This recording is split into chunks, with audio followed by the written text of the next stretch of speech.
Last session में अपने discuss किया था जो लीडिंग स्टेट है इंडिया के अंदर, और उसके अलावा हमने कुछ डेटा पे डिस्कस किया था प्रोडक्शन से संबंधित, प्रोडक्टिविटी से संबंधित, या कुछ हमने साथ में डिस्कस किया था जैसे इंडिया के अंदर टोटल जियोग्राफिकल एरिया कितना है, ग्रॉस क्रॉप्ड एरिया कितना है, नेट सोवन एरिया कितना है, उसके अलावा net irrigated area, net gross irrigated area, इन सब का हमने डिस्कस किया था। यानी पिछले सेशन के अंदर हमने अच्छे खासे डेटा है उनको डिस्कस किया था। ठीक है, आज के अपने इस सेशन में डेटा को ही कंटिन्यू करते हैं।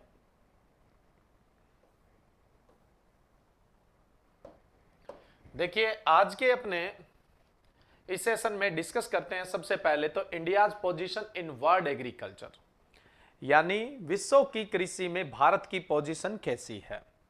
अभी जो डेटा अवेलेबल है और आपसे पूछा जाएगा वर्ल्ड लेवल पर इंडिया की क्या स्थिति है, तो वो 2018 के अकॉर्डिंग पूछा जाएगा, क्योंकि इससे जो पहले का डेटा है वो 2018 का ही है, इसके बाद का कोई नया डेटा जारी नहीं हुआ है। डेटा कब का पढ़ा जाता है, कौन सा डेटा पढ़ा जाता है और वो ही डेटा क्यों पढ़ा जाता है, इसका रीजन मैं आपको पिछले लेक्चर के अंदर बता चुका हूं। तो अब ये बताने की जरूरत नहीं है कि हमें 2018 का ही क्यों याद रखना है। अभी जो आपका एग्जाम होगा कोई भी नियर अबाउट 2-3 महीने में, उनके अंदर यही डेटा काम करने वाला है और इसी डेटा के अकॉर्डिंग आपको आंसर करना है। तो हम भारत की जो पोजीशन है वो वैश्विक स्तर पर देख रहे हैं, मेन कमोडिटी में, सब में नहीं देखेंगे, मेन के अंदर ही डिस्कस करने वाले हैं। वैसे मैंने कहा था ऑलमोस्ट जो डेटा है वो मैं आपको 3 सेशन के अंदर कंप्लीट करवा दूंगा। एक सेशन हो चुका है, दूसरा सेशन है, जोरदार सेशन रहेगा, यहां से क्वेश्चन आता ही आता है आज के सेशन से। जैसे आज के क्वेश्चन में आपके चाहे इफको का एक फर्जी एग्जाम हुआ है, उसमें कोई डाउट नहीं है, लेकिन जो इफको का एग्जाम है, इफको का एग्जाम है उसमें भी ये डेटा आया था। ठीक है, देखिए स्टूडेंट, जनरली हम बात करें सबसे पहले टोटल सीरियल्स के अंदर इंडिया की क्या पोजीशन है। 2018 में इंडिया के अंदर सीरियल कितना प्रोडक्शन हो रहा था ये हमें डिस्कस करने की जरूरत नहीं है, ये पीछे हम डिस्कस कर चुके हैं। वर्ल्ड में कितना प्रोड्यूस हो रहा था ये भी डिस्कस करने की जरूरत नहीं है, क्योंकि नहीं पूछा जाता है। ठीक है, लेकिन पूरा सीरियल प्रोडक्शन में यानी अनाज उत्पादन में भारत की पूरे विश्व में क्या भागीदारी है, कहने का मतलब इंडिया जो है पूरे वर्ल्ड का कितना सीरियल प्रोडक्शन कंट्रीब्यूट करता है, यह डेटा आपको याद रखना है। 10.74 करता है, कितना? 10.74 पूरे वर्ल्ड का सीरियल प्रोडक्शन का कंट्रीब्यूशन देता है, यानी हिस्सेदारी रखता है ना। चलिए अब हम बात करें जनरली पोजीशन की, तो भारत की पूरे विश्व में जो पोजीशन है वो कौन सी है? थर्ड है। पूरे भारत में की पूरे विश्व में भारत की जो पोजीशन है, यानी जो इंडिया की पोजीशन है वो कौन सी है? थर्ड पोजीशन है। थर्ड पोजीशन है, इसका मतलब फर्स्ट पे कौन है? फिर चाइना है, और सेकंड पे कौन सा है? यूएसए है। फर्स्ट पे कौन सा है? चाइना है, और सेकंड पे यूएसए। सीरियल प्रोडक्शन में फर्स्ट चाइना, सेकंड यूएसए, और थर्ड कौन सा है? इंडिया। इफको का एग्जाम फर्जी इसलिए बोला क्योंकि वो क्या होता है, स्टूडेंट के होम लेवल पे ही होता है और 5-5, 7-7, 10-10 जने बैठ के उसको देते हैं। इससे पढ़ने वाले बच्चों को बहुत ही नुकसान उठाना पड़ता है, समझे आप। चलिए नेक्स्ट अपने बात करें वीट, गेहूं। अब देखो गेहूं की अगर हम बात करें तो गेहूं का प्रोडक्शन और वर्ल्ड का प्रोडक्शन ये याद नहीं रखना है। वीट का जो टोटल प्रोडक्शन है वर्ल्ड का, उसमें इंडिया का कंट्रीब्यूशन कितना है, भारत की हिस्सेदारी कितनी है? भारत की गेहूं उत्पादन में हिस्सेदारी है 13.58%, यानी इंडिया पूरे वर्ल्ड का 13.5% वीट प्रोड्यूस करता है। और वीट प्रोडक्शन में इंडिया की जो पोजीशन है उत्पादन के मामले में सेकंड है, फर्स्ट कौन सा है? चाइना है। नेक्स्ट स्टूडेंट हम बात करें राइस की, है ना, पेडी की, धान की बात करें, तो धान उत्पादन में अगर हम देखें तो इंडिया पूरे वर्ल्ड का 22.07 धान प्रोड्यूस करता है, पेडी प्रोड्यूस करता है। यह परसेंटेज इतना बढ़ने का कारण क्या है? क्योंकि पेडी मेनली एशिया में ही ग्रो होता है। पेडी जो है वो मेनली एशिया में ही ग्रो होता है। ठीक है, वर्ल्ड का 90% से ज्यादा पेडी एशिया में ही होता है, और भारत पूरे विश्व का कितना परसेंट कंट्रीब्यूट करता है? 22.07% कंट्रीब्यूट करता है। और भारत की पूरे वर्ल्ड के अंदर पोजीशन है वो सेकंड है, किसके बाद? चीन के बाद। यानी चीन की कैसी पोजीशन है? फर्स्ट पोजीशन है। नेक्स्ट अपने बात करें पल्सेज की, पल्सेज की बात करें तो दलहन, और दलहन पूरे विश्व का भारत अकेला कितना पल्सेज प्रोड्यूस करता है? 27.63% प्रोड्यूस करता है, 27.63% प्रोड्यूस करता है। और इसी के साथ साथ क्या है, ये फर्स्ट पोजीशन पे है ना, ये फर्स्ट पोजीशन पे है। अब देखो इसमें क्या हिंदी इंग्लिश वीट लिखा है, पेडी लिखा है, फर्स्ट लिखा है, सेकंड लिखा है। देवेंद्र इतनी अंग्रेजी तो कम से कम आप यूज करो, है ना। इसमें अंग्रेजी हिंदी वाला कुछ मामला ही नहीं है, मैं दोनों ही तरीके से बोल रहा हूं, आप समझ सकते हो। इतना इतना कम से कम आप इंग्लिश का ध्यान रखिए। नेक्स्ट स्टूडेंट, हम ऑयल सीड में बात करें तो सबसे पहले हम बात करें रैपसीड सरसों की। इंडिया जो है पूरे वर्ल्ड का 11.24% मस्टर्ड प्रोड्यूस करता है, जो कनाडा फर्स्ट नंबर पे, चाइना सेकंड नंबर पे, और उनके बाद पूरे विश्व में तीसरा स्थान रखता है। नेक्स्ट हम बात करें स्टूडेंट कमर्शियल क्रॉप के अंदर, शुगर केन के अंदर बात करें तो शुगर केन यानी गन्ना का जो प्रोडक्शन है पूरे वर्ल्ड का, उसका 19.76 कंट्रीब्यूट करता है, जो ब्राजील के बाद दूसरे नंबर पे आता है पूरे विश्व में। यानी गन्ना उत्पादन फर्स्ट किसका है? ब्राजील का है, सेकंड किसका है? इंडिया का पोजीशन है। नेक्स्ट हम बात करें स्टूडेंट टी यानी चाय की। अगर स्टूडेंट हम चाय की बात करें तो भारत पूरे विश्व का 21.22% चाय का उत्पादन करता है, जो चाइना के बाद, चाइना चाय उत्पादन में टी प्रोडक्शन में फर्स्ट है, और इंडिया की जो पोजीशन है टी प्रोडक्शन में वो कौन सी है? सेकंड है। ठीक है। नेक्स्ट हम बात करें कॉफी की, है ना, ग्रीन कॉफी की। तो पूरे विश्व की भारत 3.17% कॉफी प्रोड्यूस करता है। कितनी कॉफी प्रोड्यूस करता है? 3.17% कॉफी प्रोड्यूस करता है। और इसके आधार पे अगर हम देखें तो भारत की विश्व में 8वीं पोजीशन है।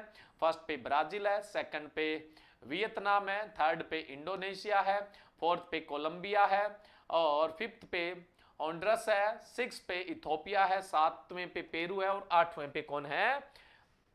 जो इंडिया है वो है कॉफी में। ऑल ओवर कॉफी की बात करें तो इंडिया की पोजीशन 6th है। ऑल ओवर कॉफी की बात करें तो 6th पोजीशन के अंदर है। जूट में बात करें तो इंडिया पूरे विश्व का 53.72% जूट प्रोड्यूस करता है, 53.72, तो स्वाभाविक है फर्स्ट पोजीशन होगी। इसी तरह से टोबैको की, तंबाकू की बात करें तो अन मैन्युफैक्चर्ड की बात कर रहे हैं, अपने प्रोसेस की बात नहीं कर रहे हैं। तो भारत विश्व का 12.3% तंबाकू प्रोड्यूस करता है। चाइना इसमें फर्स्ट है, ब्राजील टोबैको प्रोडक्शन में सेकंड है, और इंडिया की अगर पोजीशन देखी जाए तो कौन सी पोजीशन है? थर्ड पोजीशन है। ठीक है। नेक्स्ट अपने बात करें स्टूडेंट अदर डेटा के अंदर, सारे के सारे डेटा आपके काम के आज। Per capita net availability of food grain, यानी प्रति व्यक्ति प्रति वर्ष कितने खाद्यान्न की उपलब्धता है, प्रति व्यक्ति प्रति साल, यानी per capita per year availability of food grain, यानी एक साल में कितना किलो अवेलेबल है। 2020 का तो प्रोविजनल डेटा है, 2019 का फाइनल डेटा है। 2019 के फाइनल डेटा की अगर बात करें तो प्रति व्यक्ति प्रति साल 70.1 किलो तो राइस की उपलब्धता है। भारत की बात हो रही है, इंडिया की बात हो रही है, ठीक है, इंडिया में। और गेहूं की जो उपलब्धता है वो 64.6 किलो है, 64.6 है। अदर सीरियल की 28.6% है। और अगर टोटल सीरियल्स की बात कर लें तो 163.3 किलो प्रति साल है। और पल्सेज की बात कर लें तो 17.2 किलो प्रति साल है, 17.2 केजी पर ईयर है। और टोटल फूड ग्रेन की जो अवेलेबिलिटी है पर कैपिटा प्रति व्यक्ति वो 180.5 किलो है, एक साल की उपलब्धता कितनी है? 180.5 किलो एक साल की उपलब्धता है। क्लियर है? 2020 वाला याद रखने की जरूरत नहीं है, फिर भी आप में से कोई बहुत ज्यादा अप टू डेट रहना चाहता है ज्ञान प्राप्ति के लिए तो रह सकता है क्या कोई ऐसा?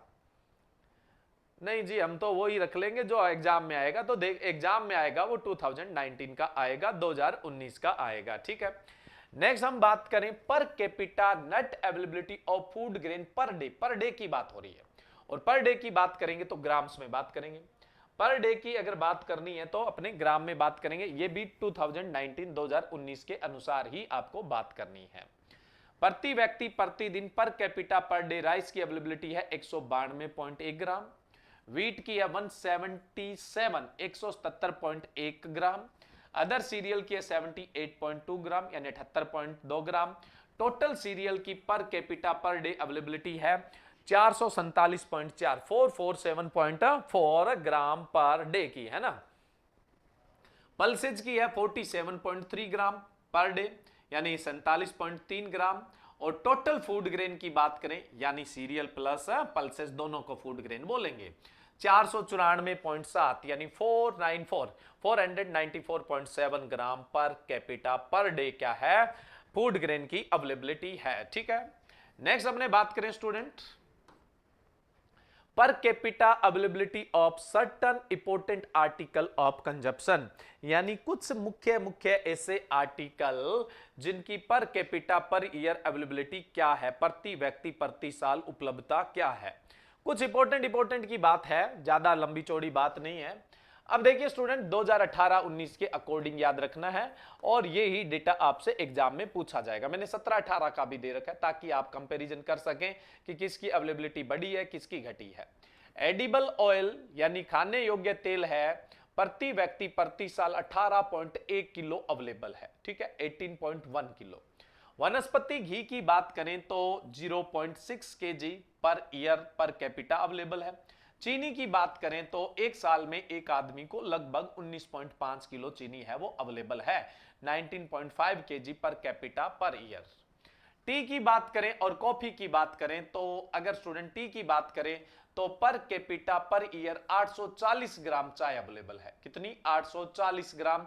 और कॉफी है वो कितनी है? 100 ग्राम अवेलेबल है। ठीक है, तो ये कुछ एग्रीकल्चर की इंपॉर्टेंट कमोडिटी की। State wise cold store capacity, अगर स्टेट वाइज बात करें कोल्ड स्टोर कैपेसिटी का तो फर्स्ट पोजीशन पे उत्तर प्रदेश है और सेकंड पोजीशन पे वेस्ट बंगाल है। कैपेसिटी के मामले में सबसे लीडिंग स्टेट कौन सा है कोल्ड स्टोर कैपेसिटी में? कोल्ड स्टोर की संख्या की भी बात करेंगे, वो कल के डेटा में बात करेंगे, बट कोल्ड स्टोर की कैपेसिटी कितनी है यानी टोटल कोल्ड स्टोर है वो संख्या में किस आधार पे, वो तो बाद में बात करेंगे। हालांकि यहां लिखा हुआ है लेकिन फिर भी कुछ थोड़ा सा आपको डेटा एनालाइज करके बताना है। भारत में सबसे ज्यादा जो कोल्ड स्टोर की कैपेसिटी और नंबर ऑफ जो कोल्ड स्टोरेज है ना, वो भी सबसे ज्यादा कहां पर है? यूपी के अंदर है। ठीक है, उत्तर प्रदेश के अंदर है। कितने कोल्ड स्टोर है? 2406 है। कितने कोल्ड स्टोर है? 2406 है। और कैपेसिटी सबसे ज्यादा किसकी है? उत्तर प्रदेश की है। लगभग कितनी है? अगर मैं बात करूं 1,47,14,235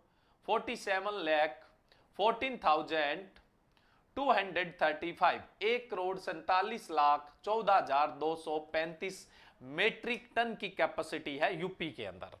अगर मैं बात करूं वेस्ट बंगाल के अंदर तो वेस्ट बंगाल के अंदर अगर टोटल हम देखें कि कितने कोल्ड स्टोर है, 514 है। ठीक है, लेकिन सेकंड पोजीशन पे नहीं है, नंबर ऑफ प्रोजेक्ट के आधार पे। नंबर ऑफ प्रोजेक्ट यानी कोल्ड स्टोर तो सबसे ज्यादा यूपी में है और कैपेसिटी भी सबसे ज्यादा कहां की है? यूपी की है। लेकिन अगर कैपेसिटी में दूसरा स्टेट देखें तो कौन सा है? वेस्ट बंगाल है। कैपेसिटी में दूसरा स्टेट देखें तो कौन सा है? वेस्ट बंगाल है।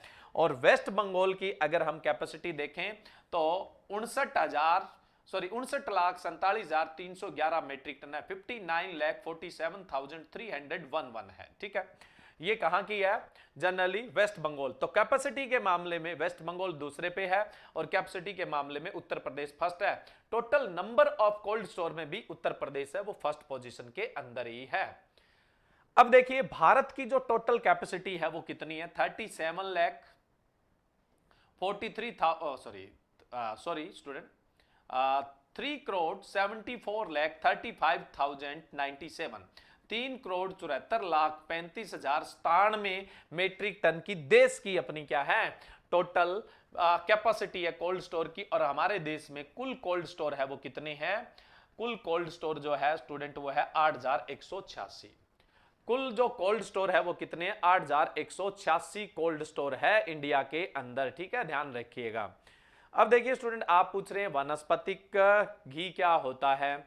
जनरली जो अपने वेजिटेटिव ऑयल होता है, वानस्पतिक तेल होता है, उससे जो घी तैयार किया जाता है उसको हम क्या बोलते हैं? वानस्पतिक घी बोलते हैं। ठीक है, जैसे आपने पढ़ा होगा कि जनरली सोयाबीन है वो अपने यूज करते हैं, और उसके अलावा अगर अपने बात करें तो मूंगफली का तेल भी यूज करते हैं, थोड़ा बहुत तिल का भी तेल है वो यूज किया जाता है। तो ये इस तरह से अपने कह सकते हैं। ठीक है, तो वानस्पतिक घी होता है वो वानस्पतिक वसा से बनता है, यानी पौधों से बनता है। तो नंबर ऑफ कोल्ड स्टोर ध्यान रखना, फर्स्ट यूपी का है, सेकंड वेस्ट बंगाल का नहीं, कैपेसिटी वेस्ट बंगाल की है। दूसरे नंबर पे अगर कोल्ड स्टोर की बात करोगे तो स्टूडेंट आपको सबसे ज्यादा कोल्ड स्टोर कहां देखने को मिलेंगे? गुजरात। बट उनकी कैपेसिटी वेस्ट बंगाल से कम है, उनकी कैपेसिटी वेस्ट बंगाल से कम है। गुजरात में लगभग कोल्ड स्टोर है 969, कितना है? 969 कोल्ड स्टोरेज है। लेकिन वेस्ट बंगाल में कितना है? 514 ही है। वेस्ट बंगाल में कितना है? 514 ही है। समझ रहे हो आप? तो सबसे ज्यादा कोल्ड स्टोर है यूपी में 2406, दूसरे नंबर पे गुजरात में 979, 969। और अगर मैं बात करूं कैपेसिटी में तो फर्स्ट कौन सा है? उत्तर प्रदेश है, और सेकंड कौन सा है? वेस्ट बंगाल है। अच्छे से इनको याद रखना है। नेक्स्ट अपने बात करें per hectare fertiliser consumption, KG per hectare, ये आंकड़ा अच्छे से याद रखना। कोल्ड स्टोर मींस जहां पे फल सब्जियां वगैरह रखी जाती है, यानी कम तापमान और अपेक्षित। देखो, कोल्ड स्टोर एक ऐसी स्ट्रक्चर होती है जहां पर आप टेम्परेचर और रिलेटिव ह्यूमिडिटी को कंट्रोल करके रखते हैं। जैसे आप मैंगो क्रॉप पढ़ते हैं तो आप पढ़ते हैं कि 12.7 डिग्री सेल्सियस तापमान और 80 से 90 या 80 से 85% रिलेटिव ह्यूमिडिटी पर फलों को हम 4 सप्ताह तक रख सकते हैं। तो ये क्या है? भंडार गृह होते हैं जिनके अंदर आप टेम्परेचर और रिलेटिव ह्यूमिडिटी को कंट्रोल कर देते हैं, तो उसको कोल्ड स्टोर बोलते हैं। तो सबसे ज्यादा कोल्ड स्टोर यूपी में, उसके बाद गुजरात में, और कोल्ड स्टोर की कैपेसिटी भी सबसे ज्यादा कहां पे? यूपी में। बट सेकंड पोजीशन पे आएगा वो आपका वेस्ट बंगाल आएगा। लेकिन ये स्लाइड आपको अच्छे से याद रखनी है और बहुत बेहतरीन तरीके से याद रखनी है। यहां से क्वेश्चन आएगा भी, और आपने इफको का एग्जाम दिया उसमें आया था कि इंडिया के अंदर average fertiliser consumption per hectare कितना है, याद है क्या आपको? या बस फटाफट आंसर देने में लगे हुए थे? पर क्या था? हाँ, इंडिया में पर हेक्टर जो फर्टिलाइजर है उसकी जो अवेलेबिलिटी है या एप्लीकेशन है वो कितना है, मतलब कितना फर्टिलाइजर कंजप्शन है, अवेलेबिलिटी नहीं, कितना कंजप्शन है। तो उसमें ऑप्शन एक 135 भी था, एक ऑप्शन 135 ऑप्शन भी था, याद है क्या? एनएससी में हर हर एग्जाम में आता है, यहां से इस टेबल से आंकड़ा आता ही आता है, अच्छे से याद रख लेना। मैं सारा का सारा बता देता हूं, आपको टेंशन लेने की जरूरत नहीं है। हाल फिलहाल नए आंकड़ों के अनुसार सबसे ज्यादा फर्टिलाइजर कंजप्शन करने वाला स्टेट है बिहार। बीच में तेलंगाना ऊपर आ गया था, लेकिन अब कौन सा है? बिहार है। सबसे ज्यादा फर्टिलाइजर कंज्यूम करने वाला स्टेट बिहार है, जो पर हेक्टर नाइट्रोजन का कंजप्शन करता है 166.42 किलो, और फास्फोरस का 57.03 किलो यानी 57.03 किलो, पोटास है वो 21.8 किलो। टोटल जो कंजप्शन है, आपको ये याद रखने की जरूरत नहीं है, अगर आप बिहार से हैं तो याद रख सकते हैं, अदरवाइज आपको याद रखने की जरूरत नहीं है। आपको तो पर हेक्टर टोटल कितना यूज हो रहा है, तो बिहार में 245.25 245.25 KG 245.25 KG per hectare fertiliser सबसे ज्यादा हाल फिलहाल बिहार में यूज हो रहा है। दूसरा नंबर है पोंडुचेरी का। पोंडुचेरी एक केंद्र शासित प्रदेश है, यूनियन टेरिटरी है, जहां पे यूज होता है 244.77 यानी 244.77 किलो फर्टिलाइजर पर हेक्टर है वो यूज हो रहा है। कहां पे? पोंडुचेरी में। नेक्स्ट तीसरी पोजीशन पे स्टेट में, दूसरी पे ऑल ओवर तीसरी पोजीशन पे पंजाब आ गया ना। तो पंजाब जो है, पंजाब का पर हेक्टर नाइट्रोजन कंजप्शन है 191.27 191.27, फास्फोरस जो है वो 46.30, और जो पोटास है वो 5.49, और टोटल जो कंजप्शन है वो 243.06 है, 243.06 है, 243.06 है। ठीक है, अब देखिए इंडिया की पोजीशन, देखिए भारत की स्थिति देखिए। भारत में पर हेक्टर नाइट्रोजन कंज्यूम होता है 86.78। फर्स्ट हमने बिहार बताया, सेकंड पौंडुचेरी और थर्ड पंजाब, बट स्टेट में पंजाब सेकंड पे है। इंडिया में average nitrogen per hectare use होता है 86.78, फास्फोरस यूज होता है 34.81, 34.1 34.81 केजी पर हेक्टेयर, और पोटास यूज होता है 11.84 11.84 किलो प्रति हेक्टर यूज होता है। और भारत का total fertiliser consumption per hectare कितना किलो है, वो 133.44 केजी है। कितना है? 133.44 केजी है। और ये क्वेश्चन था और उसका जो ऑप्शन नियर अबाउट था वो 135 था, है ना। ये डेटा स्टूडेंट जनरली 19-20 का है जो फाइनल डेटा है फर्टिलाइजर के लिए, और इसी को आपको याद रखना है। और यहीं से क्वेश्चन इसी के अकॉर्डिंग मैं जो आपको डेटा करवा रहा हूं वो इस साल आपके एग्जाम में आएगा, वही डेटा करवा रहा हूं, है ना। कोई ऐसा डेटा नहीं है कि ये उसका डेटा है ये उसका डेटा, आपको निश्चित हो जाना है। और आज तक का आपने पीछे YouTube पे रिकॉर्ड देखा होगा कि जो मैंने डेटा करवाया उसमें किसी तरह का कोई किंतु परंतु नहीं रहा है, कभी कोई किंतु परंतु नहीं रहा है, ठीक है। आपको ऐसा लगता है कि डेटा बहुत ज्यादा याद कैसे होगा, डेटा बार बार पढ़ने से अपने आप ही याद हो जाता है। ऐसा नहीं है कि डेटा आपको खुद को बोलने लग जाएगा कि मैं याद हो गया बस करो, फैमिलियर होना पड़ता है। हमेशा खुश होके मस्त होके पढ़ा करो, ज्यादा याद होता है। स्ट्रेस लेके मत पढ़ा करो भाई, याद होता है या नहीं होता है।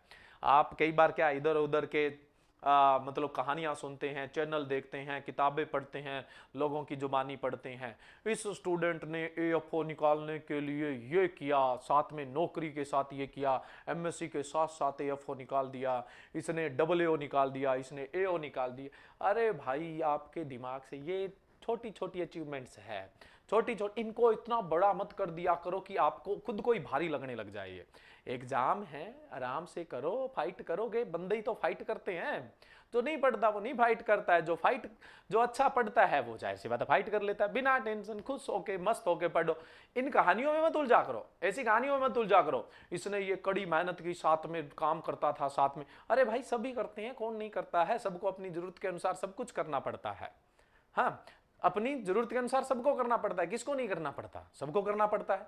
जाहिर सी बात है, काम कर रहे हो तो क्या है, 4 घंटे पढ़ भी तो रहे हो, तो आपने 4 घंटे तो मैनेज किए। तो इतना मत सोचा करो, उनको स्पेशल मत बनाया करो। अगर हम रतन टाटा की बात करें, स्पेशल है, उन्होंने क्या स्पेशल किया था, उनकी स्ट्रेटेजी स्पेशल है, नाम है एक अलग से चमक रहा है, ठीक है। अभी अभी अडानी है, वो दुनिया का 6ठा अमीर आदमी बना, उसको देखो वो उसने क्या किया है, उसने स्पेशल किया है भाई, सीधी सी बात है। रिलायंस वाले में जैसे इनका जो धीरू भाई अंबानी था जिसने रिलायंस स्टार्ट किया, उसने कुछ स्पेशल किया, इतना बड़ा जनरली मैं बोलूं कि एम्पायर खड़ा कर दिया, उन्होंने स्पेशल किया है जी। इसने सुपरवाइजर का एग्जाम निकाल दिया, इसने AA का एग्जाम।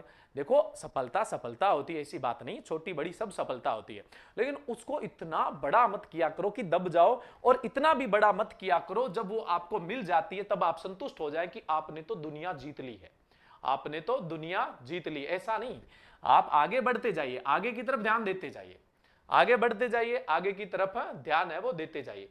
किसी भी एक सफलता के बाद आप में घमंड आ जाता है, आप में ईगो आ जाता है, तो जाहिर सी बात है नेक्स्ट सफलता आपको जल्दी से नहीं मिलने वाली। आपके दिमाग में ये रहे कि हमें ये करना था और ये हमारा क्या था, कर्म था, हमने कर्म किया, उसका परिणाम हमें अपने आप ही मिलना था। हमारा जोर किस पे था, कर्म पे था, परिणाम पे हमें क्या है, चिंता ही नहीं करनी। गीता कहता है, मैं तो कहता ही नहीं ये बात। अब अगला कर्म करना स्टार्ट कर लो, अगला परिणाम मिलेगा, अगला कर्म करो, अगला परिणाम मिलेगा, परिणाम अपने आप मिलता जाएगा। आपका काम है कर्म करना, आपने परिणाम पे ध्यान देके आपने कर्म किया और उस परिणाम के ही गीत गाते गए, तो आगे वाला कर्म कब करोगे, आगे वाला काम कब करोगे, आगे वाला भी तो करना है आपको। जरूरी थोड़ी है, मान लो कि आप AFO की तैयारी कर रहे हैं, मैं कहता हूं AFO लगने के बाद ढोल ढिंडोरा मत बजाइए, लोग बोल देंगे कि भाई वो AFO लग गया है। अब आपका अगला काम है, अगली अचीवमेंट, अगला वो आपकी पारिवारिक हो सकती है, आपके करियर से संबंधित हो सकती है, तो मेहनत पे जोर लगाया करो, प्रदर्शन पे जोर लगाने की आपको जरूरत ही नहीं है। तो डेटा पढ़ते समय स्ट्रेस मत लिया करो, खुश होके मस्त होके पढ़ते जाओ, अपने आप ही याद हो जाएगा। और डेटा ज्यादा कॉम्प्लिकेटेड नहीं आता है एग्जाम में, आप कॉम्प्लिकेटेड कर लेते हो। जैसे कल बोल रहे थे कहीं, अरे सर इतना डेटा कैसे, अरे पढ़ो तो सही भाई, पढ़ोगे तब कुछ आउटपुट आएगा। आपने तो डेटा की शक्ल देखते ही डिनाई कर दिया, भी मुझे तो याद नहीं होगा। बताओ कैसे याद होगा, जब आप ही तैयार नहीं है तो डेटा कैसे तैयार है। आप तैयार है तो डेटा भी आपके साथ कोऑपरेट करेगा, है ना, और आपको याद हो जाएगा। चलिए, हर एग्जाम में डेटा आता ही आता है। हाँ, हम फर्टिलाइजर की बात कर रहे थे, बात तो मैं इधर उधर की बात लगे। देखो फर्टिलाइजर की बात कर रहे थे, जो पर हेक्टेयर सबसे ज्यादा कंजप्शन हो रहा है वो किसका हो रहा है, बिहार में हो रहा है। लेकिन टोटल टोटल फर्टिलाइजर जो है वो सबसे ज्यादा कहां खपत होता है, कौन से स्टेट में खपत होता है? टोटल फर्टिलाइजर, टोटल फर्टिलाइजर कौन से स्टेट में कंजप्शन होता है? Total fertilisers, total total whole mass सबसे ज्यादा यूपी में होता है। यूपी का एरिया ज्यादा है, कल्टीवेटेड एरिया भी ज्यादा है, तो टोटल फर्टिलाइजर कंजप्शन सबसे ज्यादा कहां पर है? यूपी का, पंजाब का नहीं। टोटल फर्टिलाइजर कंजप्शन किसका है? यूपी का है। अब एक ट्रिक बताता हूं मैं आपको, डेटा कैसे याद होता है। ये फर्टिलाइजर का डेटा है, जब आप न्यूट्रिएंट एंड फर्टिलाइजर पढ़ो वहां याद करो। पीछे मैंने इरिगेशन का डेटा बताया, वो इरिगेशन के साथ याद करो। क्रॉप का डेटा उसी क्रॉप के साथ याद करो। अलग अलग जहां पे जिससे संबंधित जो चीज है ना, वो आप वहां पे याद कर लीजिए, बहुत आसानी से हो जाए। एक साथ पढ़ते हो तो थोड़ा सा मुश्किल, क्योंकि डेटा सिंक हो जाता है।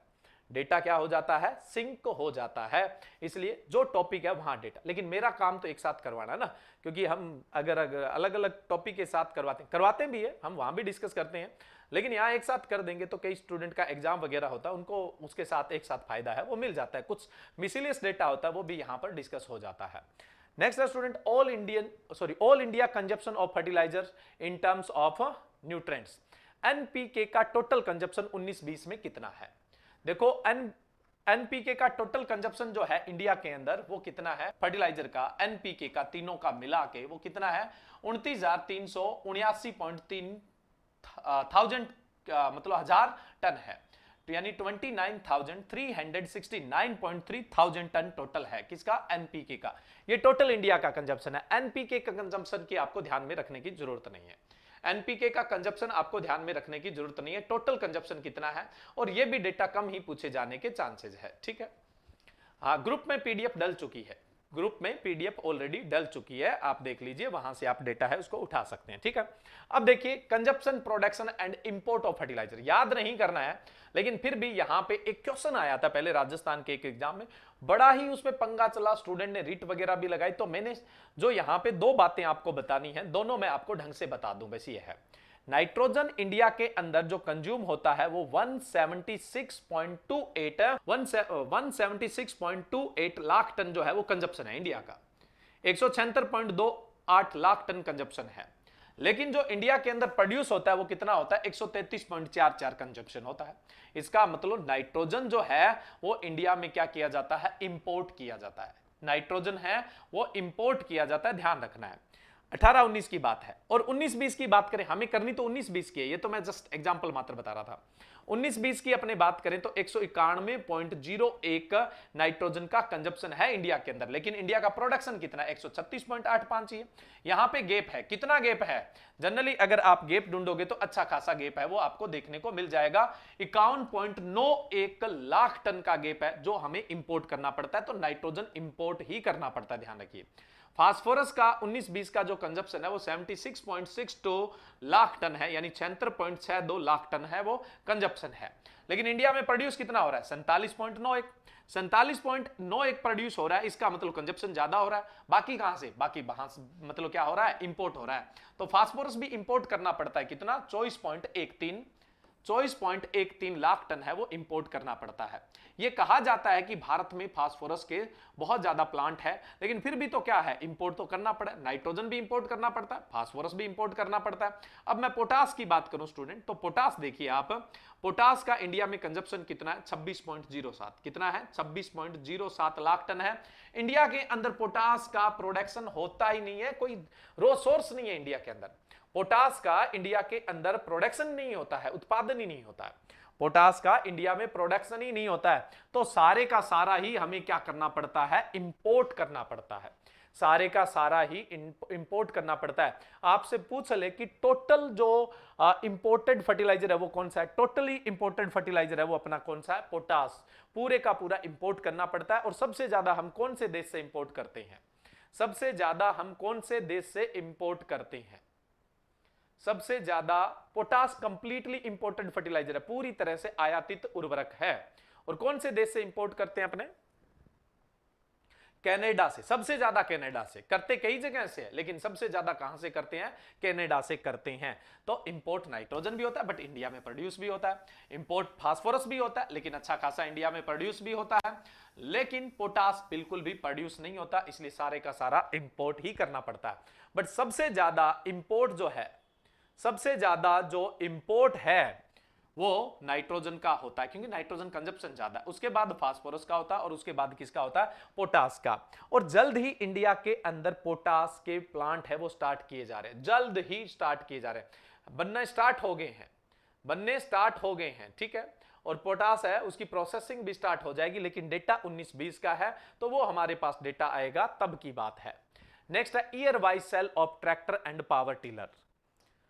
ईयर वाइज का मतलब हमें फाइनल ही 2019-20 के अंदर ट्रैक्टर जो भारत से सेल हुए हैं वो 880,000 हुए हैं, यानी 880,000 हुए हैं, ये हजार लगा दो, यानी 8,80,000 टोटल है वो 2019-20 में भारत से ट्रैक्टर है वो सेल हुए। और आपको पता हो तो भारत इस दुनिया का ट्रैक्टर का सबसे बड़ा मार्केट है, सबसे ज्यादा ट्रैक्टर एक्सपोर्ट करने वाला, सबसे ज्यादा ट्रैक्टर मैन्युफैक्चर करने वाला, सबसे ज्यादा ट्रैक्टर एक्सपोर्ट करने वाली कंट्री है इंडिया। ट्रैक्टर में इंडिया से सब पीछे। महिंद्रा एंड महिंद्रा कंपनी जो है वो वर्ल्ड की सबसे बड़ी ट्रैक्टर की कंपनी है। महिंद्रा एंड महिंद्रा है वो ट्रैक्टर की सबसे बड़ी कंपनी है पूरे विश्व के अंदर, और भारत ही पूरे विश्व में सबसे ज्यादा ट्रैक्टर की मैन्युफैक्चरिंग करता है, और ट्रैक्टर है वो क्या करता है, एक्सपोर्ट करता है, ठीक है। नेक्स्ट अपने बात करें पावर टिलर। पावर टिलर जो सेल हुए थे वो 45,000 हुए हैं, कितने हुए, 45,000 सेल हुए हैं। और पावर टिलर के लिए भी सबसे बड़ा मार्केट इंडिया ही है, और सबसे ज्यादा जो पावर टिलर बनाता है जिसको आप वॉकिंग ट्रैक्टर बोलते हैं वो भी इंडिया ही बनाता है, और सबसे ज्यादा एक्सपोर्ट भी कौन करता है, इंडिया ही करता है, ठीक है। नेक्स्ट अपने बात करें स्टूडेंट कुछ और कमोडिटी जिनकी भारत की विश्व में स्थिति क्या है। अगर वेजिटेबल की हम बात करें, सब्जियों की बात करें, तो भारत पूरे विश्व का 11.78% सब्जी है वो शेयर करता है। इंडिया जो है वो पूरे विश्व की 11.78% सब्जी क्या है, प्रोड्यूस करता है टोटल वर्ल्ड की, और चाइना के बाद सब्जी उत्पादन में दूसरा स्थान रखता है। फ्रूट की अगर हम बात करें तो फ्रूट भी जो है भारत पूरे विश्व का जितना फ्रूट प्रोड्यूस होता है उसका 11.38% प्रोड्यूस करता है, और चाइना के बाद प्रोडक्शन में सेकंड पोजीशन के अंदर है। नेक्स्ट पोटैटो की बात करें यानी आलू की बात करें तो भारत पूरे विश्व का 13.18% आलू उत्पादित करता है, पोटैटो प्रोड्यूस करता है, इसमें भी चाइना के बाद इंडिया की रैंक है वो सेकंड है। अनियन की बात करें, प्याज की, तो अनियन भारत पूरे वर्ल्ड का 22.8% अनियन प्रोड्यूस करता है, जो चाइना के बाद सेकंड पोजीशन पे अंदर है पूरे विश्व के अंदर, ठीक है स्टूडेंट।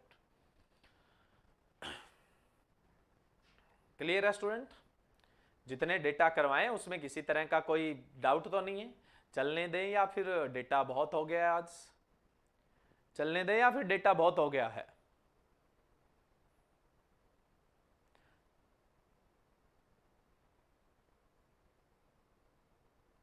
बिल्कुल, पोटास के प्लांट्स है वो लगने वाले हैं, रॉ मटेरियल मंगवाएंगे, फिर हम क्या करेंगे, इसको प्रोसेस करेंगे, और फिर जो पोटास है वो इंडिया में भी बनेगा।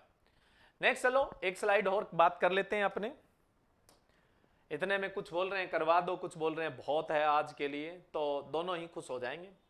चलिए, तो यहां बात क्या करनी थी अपने को, number and area of operation holding bye size group, यानी साइज के आधार पे, आकार के आधार पे जो लैंड होल्डिंग होती है यानी कृषि जोत का आकार होता है, उसके आधार पर किसान कितने भागों में बांटे गए हैं, 5। मार्जिनल, जिसके पास 1 हेक्टर से जमीन क्या है, कम है, उसको मार्जिनल या सीमांत बोलेंगे।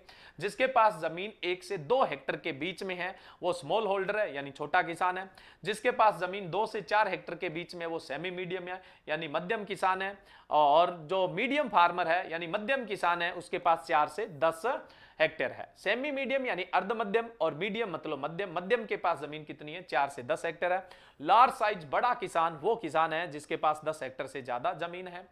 अब देखो, अगर हम बात करें भारत में कितने किसानों के पास जमीन 1 हेक्टेयर से कम है यानी मार्जिनल फार्मर है, भारत में लगभग जो मार्जिनल फार्मर है वो है 1,02,51,000 फार्मर है, यानी 1,251,000 फार्मर जो है उनके पास मार्जिनल होल्डिंग है, यानी 1 हेक्टर से जमीन कम है। और भारत में जितने किसान है उनका 68.45% जो किसान है उनके पास मार्जिनल ही जमीन है, यानी 1 हेक्टर से कम है। यानी इंडिया में जो सबसे बड़ा ग्रुप है वो किसका है? मार्जिनल का है, सीमांत किसानों का है। स्मॉल फार्मर वो होते हैं जिनके पास जमीन 1 से 2 हेक्टेयर होती है, और इंडिया में इनकी संख्या 25,809,000 है, यानी 25,809,000 फार्मर है। और जो कुल किसानों का कितना प्रतिशत है? 17.62% है। कितना? 17.62% है। अगर स्टूडेंट यहां पर आप देखेंगे तो लगभग 86% के आसपास दोनों ग्रुप आ जाते हैं, मार्जिनल और स्मॉल। यानी इंडिया में कृषि जोत का जो आकार है वो बहुत छोटा है, और ज्यादातर किसान है वो सीमांत और छोटे किसान हैं। नेक्स्ट सेमी मीडियम की बात करें, 13,993 यानी 13,993,000 फार्मर ही इस श्रेणी में आते हैं, जो कुल फार्मर का 9.55% ही है। मीडियम फार्मर है वो 5,561,000 फार्मर है, 5,561,000 फार्मर है, जो कुल किसानों का ओनली 3.80% है। वहीं पे लार्ज साइज में चलोगे तो सिर्फ 838,000 किसान ही आते हैं, यानी कुल किसानों में से ये 0.57% ही है। और भारत में लगभग कितने फार्मर है, कितने किसान हैं? तो भारत में लगभग किसान जो है वो 14.6 करोड़ है। हम कह सकते हैं 1,46,454,000 किसान हैं, यानी 1,46,454,000 किसान हैं पूरे इंडिया के अंदर। और जिसमें से 86% किसान हैं वो सीमांत में आते हैं, और छोटे किसानों में आते हैं, मार्जिनल और स्मॉल फार्मर में आते हैं। एरिया की बात करें तो कितनी एरिया है, ये आंकड़े तो आपके पास नहीं पूछे जाएंगे। देखो 68.45% किसानों के पास, यानी सीमांत किसानों के पास भारत की केवल 24.04% ही भूमि है। और जो स्मॉल होल्डर है यानी 17.62 फार्मर है, इनके पास भारत की जो कुल जमीन है वो 22.91% ही है। और जो सेमी मीडियम है यानी 9.55, इनके पास इंडिया की टोटल जमीन कितनी है? 23.84 है, 23.84 है। और जो मीडियम साइज के फार्मर है 3.80, इनके पास इंडिया की टोटल जो एग्रीकल्चर लैंड है उसका 20.16% है। और जो लार्ज साइज के जो 1% से भी कम है बट पूरे भारत की जो कृषिगत भूमि है उसका 9.07% इनके पास होल्डिंग है। ठीक है, नेक्स्ट अपने बात करें एवरेज साइज। जो सीमांत किसान है उनके पास एवरेज जमीन, यानी 1 हेक्टर से जो छोटे किसान है वो सीमांत है, उनके पास जितने किसान है उनकी एवरेज जमीन पड़ती है 0.38 हेक्टेयर। जो स्मॉल होल्डर है जिनकी जमीन 1 से 2 हेक्टर के बीच में, उनकी एवरेज जमीन है 1.4 हेक्टेयर।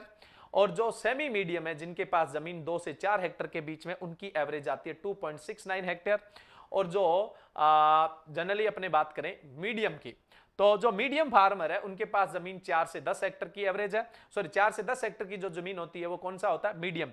इनकी जो एवरेज जमीन है वो कितनी है? 5.72 हेक्टेयर है। और जो लार्ज साइज के फार्मर है जिनके पास 10 हेक्टर से ऊपर जमीन है, उनके पास एवरेज जमीन पड़ रही है 17.07। और भारत में किसान के पास एवरेज, इंडिया के अंदर एवरेज जो लैंड होल्डिंग है वो 1.08 हेक्टेयर है। कितनी है? 1.08 हेक्टेयर है। समझ गए आप? तो ये डेटा भी आप देख लेना, यहां से कई बार डेटा है वो आपसे पूछ लिया जाता है। तो आज के लिए इतना ही डेटा है ताकि आपका माइंड का भी डेटा सेट रहे, नहीं तो माइंड का डेटा भी गड़बड़ा जाएगा, तो वो अपने को गड़बड़ाना नहीं है। याद तो इसमें एक तो ये याद रखना है, एक ये परसेंटेज याद रखना है। ठीक है, ये 3 चीजें तो आपको अच्छे से याद रखनी है, ये 3 चीजें तो अच्छे से याद रखनी है। ठीक है, बाकी याद नहीं हो तो काम चल जाएगा, ज्यादातर एग्जाम में यही पूछा जाता है।